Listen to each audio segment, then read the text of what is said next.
Hello students, read friendly চ্যানেলটি তোমাদের সবাইকে স্বাগতম জানাই। তোমাদের জন্য আজকে আমি একটা ইন্টারেস্টিং ক্লাস নিয়ে উপস্থিত হয়েছি। আজকে আমি আলোচনা করব প্যাসিভ ভয়েসের কিছু ব্যতিক্রম নিয়ম।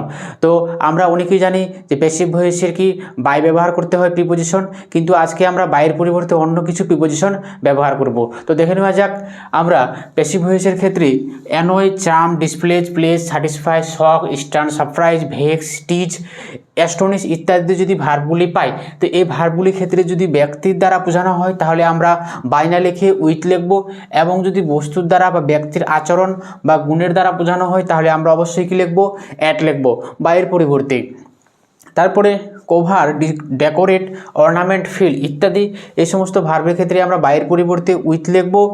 এমবডি, ইনক্লুড, ইন্টারেস্ট, কন্টেন্ট ইত্যাদি এই সমস্ত ভার্বের ক্ষেত্রে আমরা ইন লিখব। নো এর ভার্বের পরে আমরা টু লিখব। ওয়ারি এর ভার্বের পরে আমরা অ্যাবাউট লিখব। তো চলো দেরি না করে আমরা বেশ কিছু এক্সাম্পলের মাধ্যমে বিষয়টাকে বুঝে নিই। আমি এখানে বেশ কিছু এক্সাম্পল নিয়েছি। তো দেখব এখানে আমরা নিয়েছি অ্যানয়। তো দেখো এখানে আমি কি বলেছিলাম, যদি ব্যক্তির আচরণের দ্বারা বোঝানো হয় তাহলে আমরা উইথ না লিখে অ্যাট লিখবো, আর যদি ব্যক্তির দ্বারা বোঝানো হয় তাহলে কী হবে, উইথ হবে। তো প্রথমে আমরা পেয়েছি সি অ্যানয়েড মি, আর এখানে কি হার বিহেভিয়ার অ্যানয়েড মি। তাহলে এই সেন্সে এখানে কি ব্যক্তির আচরণ বোঝাচ্ছে এটার ক্ষেত্রে, আর এটা ব্যক্তিটার দ্বারাই কি বোঝানো হচ্ছে। তো এই ক্ষেত্রে আমরা যদি প্যাসিভ ভয়েস করি তাহলে এটা এখানে করবো আই ওয়াজ অ্যানয়েড। যেহেতু এটা ব্যক্তির দ্বারা বোঝানো হচ্ছে তাহলে আমরা এখানে উইথ লিখব বাইয়ের পরিবর্তে, উইথ হার। ক্লিয়ার? তারপরে আমরা লিখব কি হার বিহেভিয়ার অ্যানয়েড মি। যেহেতু এখানে তাকে বিরক্ত করা হচ্ছে তার আচরণ দিয়ে, তাহলে এই যে বিহেভিয়ার তার এটা গুণ বোঝাচ্ছে বা ব্যক্তির আচরণ বোঝাচ্ছে, এই সেন্সে আমরা কি লিখব, I was annoyed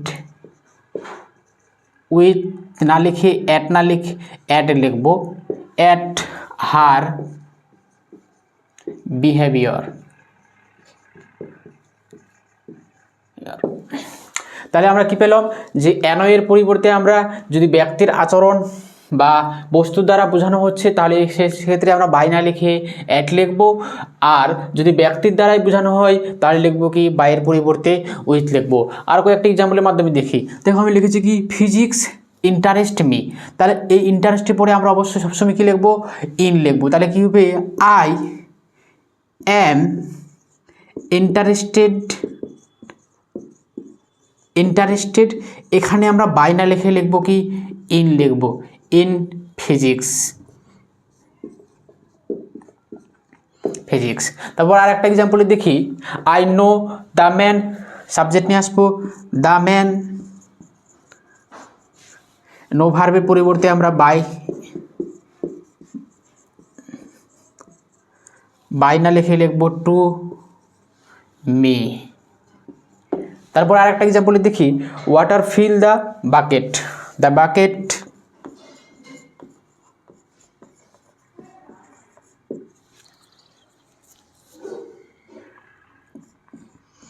is filled with the water. The bucket is filled with water. তো চ্যানেলটিকে ভালো লাগলে অবশ্যই চ্যানেলটিকে সাবস্ক্রাইব করে বন্ধুদের মধ্যে শেয়ার করবে আর কমেন্ট করতে ভুলবে না। Thanks for watching.